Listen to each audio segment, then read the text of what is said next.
Eh bien, bonjour à tous, à vous, les petits et les grands qui êtes ici, et à tous ceux qui sont devant leur écran. Pour ceux qui ne connaissent pas, je me présente. Je m'appelle Nathalie et je conte ou je raconte des contes ou des histoires pour le sac à histoire. Pour cette 5e édition des Nuits de la lecture, je suis au sein d'une bibliothèque, la bibliothèque de Gouet. Et j'ai apporté, bien évidemment, mon sac à histoire. Dans ce sac à histoire, il y a des contes et des histoires. La seule qui ait le droit de regarder à l'intérieur, c'est moi. Pourquoi? Parce que si quelqu'un d'autre venait regarder, petit ou grand, les histoires et les contes s'envoleraient. Alors, je vous ai préparé des choses, hein. Vous allez voir, c'est extraordinaire. Ça par contre, j'avais pas du tout prévu ça. C'est pas possible, qu'est-ce qu'elle fait là? Je vous présente Sourisette, alias Seth. Mais Seth, que fais-tu dans mon sac à histoire? Eh bien, j'ai changé tout ce que tu avais mis dedans. J'espère que tu plaisantes. Non, non, pas du tout. Mais je fais comment? Eh bien, écoute, ça va être à toi, Nathalie, d'improviser. C'est pas grave, on va improviser. Mais que vais-je faire du tout? C'est pas possible, ceci, qu'est-ce que c'est? Oh, ma petite sourisette, ma petite Seth. Ma petite Seth. Moi, attends, sourisette, ben, j'espère que tu as envoyé quelque chose pour que je puisse t'installer. Oui. Oh, elle a tout prévu en plus. Mais c'est vrai qu'elle a tout prévu. Bon. Je te mets là. Tu fais pas de bêtises. Tu regardes et tu te tais. Alors finalement, qu'est-ce qu'elle m'a mis dans ce... Oh, c'est pas possible. Elle m'a mis ça. Oh, t'es trop gentille, ma Seth. Elle m'a mis ça. La chachata tutu et le finis. Oh, c'est une des premières histoires que j'ai racontées il y a quelque temps. D'ailleurs, je ne sais pas si je vais pouvoir me souvenir de tout. Qu'est-ce que t'as dit? Ah, t'as qu'à lire? Ah bah oui, c'est vrai, j'ai qu'à lire. Ah, écoutez, alors on y va. La chacha tutu et le phénix. Attendez, j'ai oublié quelque chose. Ah, ça va être beaucoup plus pratique avec ça. Et oui, quand je l'ai faite la première fois, je n'avais pas... Ah, ça va beaucoup mieux. Beaucoup mieux. Je vous explique. La chachata tutu est un petit oiseau qui vient du Tibet. C'est un petit oiseau avec une particularité. Elle a très peu de plumes et le cou tout ébouriffé. Maintenant que je vous l'ai présenté, on peut commencer. Il y a bien longtemps, très longtemps, une chacha tutu avait fait son nid dans une étoffe d'herbe. Une étoffe d'herbe. Elle y avait pondu 3 œufs. C'était un peu long. Et un jour, elle entendit... Elle avait faim. Elle s'est donc levée, elle a quitté son nid et elle est partie rapidement, très rapidement, aller chercher quelque chose pour se nourrir. Lorsqu'elle est revenue dans son nid, malheur, un rat lui avait cassé et mangé 2 de ses œufs. Alors la chacha tutu s'est mise à pleurer. Et ensuite, elle s'est mise en colère. Mais vraiment en colère. Et elle a dit, rat, tu es plus fort que moi, c'est ce que tu crois. Eh bien, tu vas voir, tu vas me le payer quand même. Elle a pris sa volée et elle est allée trouver sur son arbre, au bord du lac, le phénix, c'est-à-dire le plus beau, le plus majestueux, le plus beau, le plus noble, enfin bref, le roi des oiseaux, quoi. Elle lui a dit, Phénix, il m'arrive un malheur. Le rat a mangé 2 de mes œufs. Il ne m'en reste plus qu'un. Alors, Phénix, je te demande justice, pour que tu le punisses. Le phénix l'a regardé et lui a dit « Écoute, chachate tutu, je trouve que tu me déranges pour bien peu de choses. » Quoi? Mais comment ça? Je te dérange pour bien peu de choses? Attends, le rat, il m'a mangé 2 de mes œufs, j'en ai plus qu'un. Je te rappelle que tu es le roi des oiseaux, donc c'est auprès de toi qu'on vient se plaindre. C'est toi qui dois venir rendre justice. Le phénix n'avait strictement rien à faire de ce que demandait la chachate à tutu. D'accord, pas de problème, dit la chachate à tutu. Eh bien, je vais me débrouiller toute seule. Et tu vas voir ce que tu vas voir. C'est moi qui vais rendre justice. Par-dessus, par-delà, elle a pris sa volée, elle est revenue près de son nid, elle a ramassé une brindille, puis elle s'est postée. Et elle a attendu. Pas très longtemps, hein. Le rat arrivait, il se faufilait vers son nid, souvenez-vous. Il en reste un des œufs. La chachate tutu a pris toutes ses forces et a brandi la flèche qui est arrivée directement dans l'œil du rat. Le rat, oui! Il s'est bien connu, oui. Il a couru partout, et il a plongé dans le premier refuge qu'il a trouvé. Oh mince, zut, crotte! C'est la narine d'un tigre. Oh. Berk. Quand le rat est entré dans le nez du tigre a sursauté et plouf, le tigre est tombé dans le lac. Mais dans le lac, tout près du lac, au bord du lac d'ailleurs, il y avait un dragon qui flottait tranquille, qui se laissait aller, qui se laissait bercer. Et d'un seul coup, pouf! Le tigre a plongé sur le dragon. Et de ses ailes, il lui a fait faire un tour complet. Et le pauvre dragon s'est dit « Ah, mais c'est pas possible, mais qu'est-ce que tu fais ?» Et en faisant un tour complet, la longue et grande queue du dragon est venue frapper sur la branche de l'arbre, au bord du lac, le nid du phénix. Il a tout cassé net, l'œuf ainsi qui s'y trouva. Oh, lui dit le phénix. Mais dragon, mais qu'est-ce que t'as fait? Non mais tu te rends pas compte là? Non mais attends, t'as cassé mon seul œuf. Tout le monde sait très bien que les phénix ont un seul œuf. Un seul, mais tu te rends compte? Je vais jamais avoir la chance d'être père. Oh mais attends, je suis désolée, mais c'est pas ma faute. Comment ça c'est pas ta faute? Non mais tu plaisantes, j'ai bien vu, t'as fait un tour et tout. C'est toi qui... Non mais non, je te dis que c'est pas de ma faute. En fait, je t'explique. Voilà. Je commençais... où j'en suis moi encore? Ah bah non, j'attends. Ah, voilà. Écoute, tu vas comprendre. Je me faisais flotter, moi, dragon, tranquille, peinard, sur le lac, lorsque, soudain, un tigre a plongé, et il a plongé sur moi. J'ai cru qu'il voulait m'attaquer. Bah attends, un tigre qui me plonge dessus, j'ai cru qu'il voulait m'attaquer. Mais en fait, j'ai voulu me dégager. Et en me dégageant, eh bien, je suis désolée, j'ai fait tomber ton œuf. Donc tu vois, c'est pas de ma faute, c'est de la faute du tigre. Donc va demander au tigre. Ok. Le phénix est allé demander au tigre. Et dis donc, tigre, c'est ta faute si... Hein? Bah non, en réalité, c'est pas de ma faute. Moi, je dormais tranquillement au bord du lac lorsque d'un seul coup, un rat est rentré dans ma narine. C'est dégoûtant. Ah bah oui, mais enfin, c'est dégoûtant, c'est comme ça, quoi. Le rat est rentré dans ma narine et donc ça m'a réveillée, j'ai sursauté et en sursautant, eh bien, j'ai plongé. Et donc, bah, tu vois bien, c'est pas de ma faute, c'est la faute du rat. Va donc demander au rat. Ok. Le phénix a été demandé au rat. Et dis donc, le rat, il paraît que c'est toi? Pas du tout. Moi, je trottinais là, tranquillou, dans l'herbe et tout.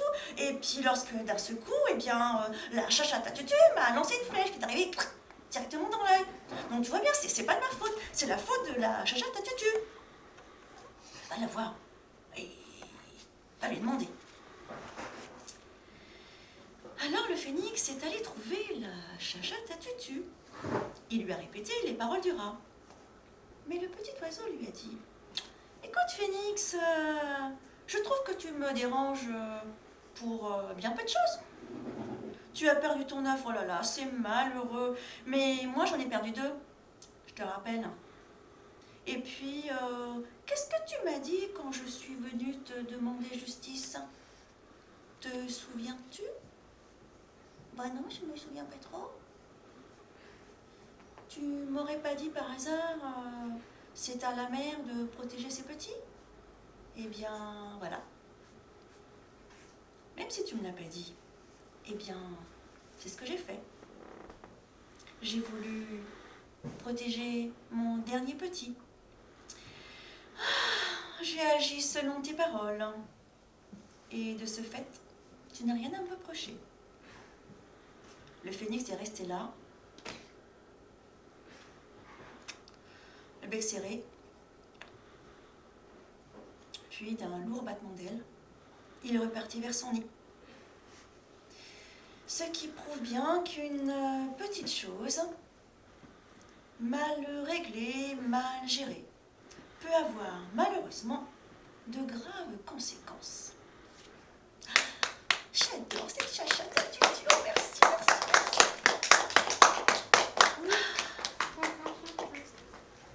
Voyons voir. Il n'y a plus rien. Il n'y a plus rien, je sais plus rien, c'est pas possible. Ah si, il y a quelque chose. Une pince à linge. 7.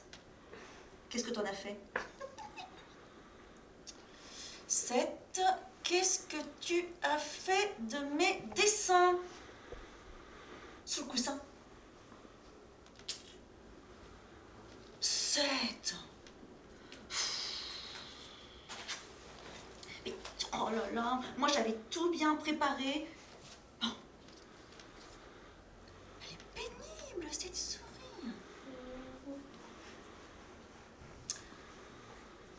Il était une fois, il y a longtemps, très, très, très longtemps, si longtemps que cette histoire remonte à la nuit des temps.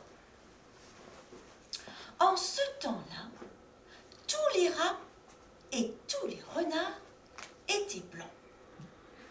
En ce temps-là, il y a très très très longtemps, le soleil vivait sur la terre. Le soleil était un berger. Le berger soleil. Le berger soleil, tous les jours, faisait paître sur les flancs de la montagne ses blancs moutons.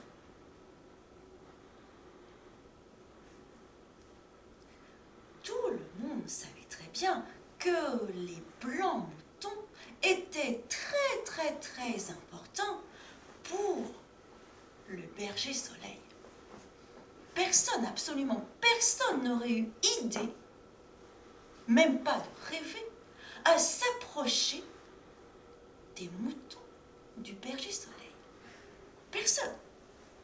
Même pas le lion. Encore moins l'ours. Et surtout pas le tigre. Tous savaient très bien que si on s'approchait des blancs moutons, le berger soleil pouvait se fâcher. Et lorsqu'il se fâchait, il bougeait la tête dans tous les sens et ses longs cheveux de feu pouvaient s'approcher de vous, pouvaient vous toucher, pouvaient vous brûler, pouvaient vous rôtir. Évidemment, personne n'avait envie de finir comme une patate brûlée dans les restes des cendres d'un barbecue. Personne, absolument personne. Un jour, un blanc mouton, s'est un petit peu éloigné du troupeau. Il était tout seul dans la montagne. Il était bien. Mais soudain, un blanc renard est arrivé. Lorsqu'il a vu le blanc mouton, il s'est dit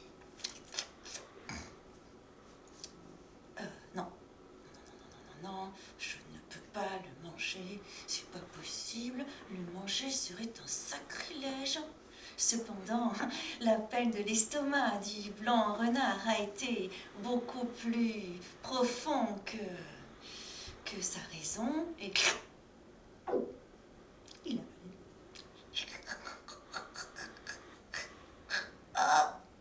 Oh, ben alors là, qu'est-ce qui m'arrive? Oh, ben zut alors. Oh là là, le blanc mouton est dans mon estomac. une soif épouvantable est arrivée. Quoi? Mais j'ai soif, mais j'ai trop soif, j'ai extrêmement soif. Alors, le blanc renard s'est mis à courir. Courir, courir, courir, courir, courir. Mais courir jusqu'où?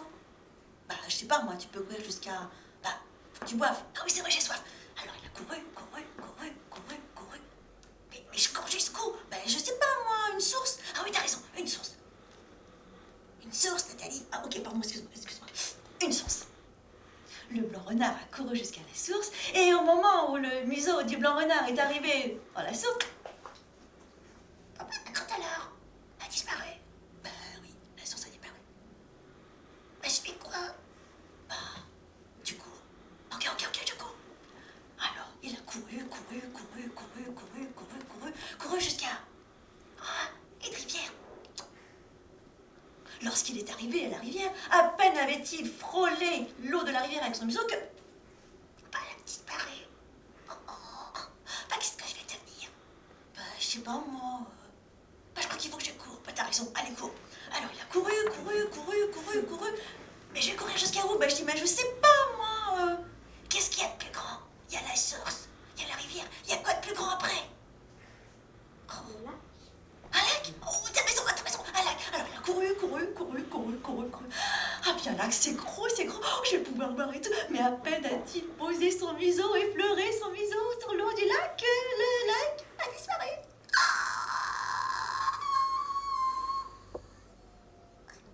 Je vais pas mourir.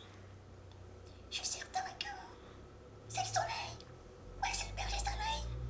Il va me punir parce que j'ai mangé un blanc mouton. Oh, s'il te plaît, berger soleil. Vite. Berger soleil. Oula. Oula, là, il arrive. Voilà, il a une tête. J'aime pas trop. Ouais. Attends, je vais courir encore. Courir.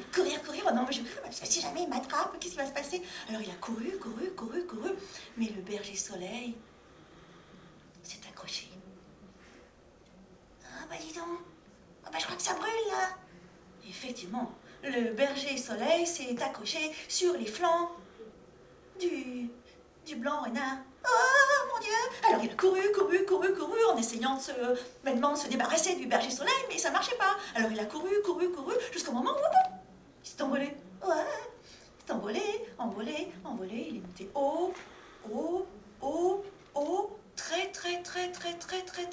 très haut dans le ciel, jusqu'au moment où le berger soleil s'est décroché du dos du renard et s'est accroché à la voûte céleste. Oh, il me voit plus. Lentement, le blanc renard est descendu. Le berger soleil avait décidé de s'installer dans le ciel. Il était là-haut, dans le ciel. Il était accompagné de ces blancs moutons que l'on appelle, nous, des nuages. Mais vous me direz, qu'est-il arrivé au blanc renard? Eh bien, le blanc renard a roussi. Vraiment roussi. Il paraît que depuis ce jour, les renards, enfin, toi, hein, Oui, moi. les renards ne mangent plus de moutons. Non. On mange plus de moutons. Mais maintenant, on mange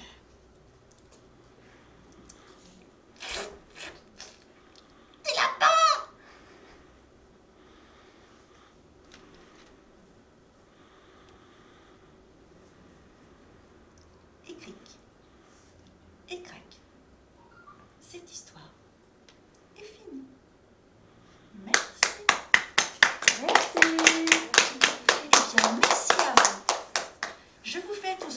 De gros bisous de loin, bien évidemment.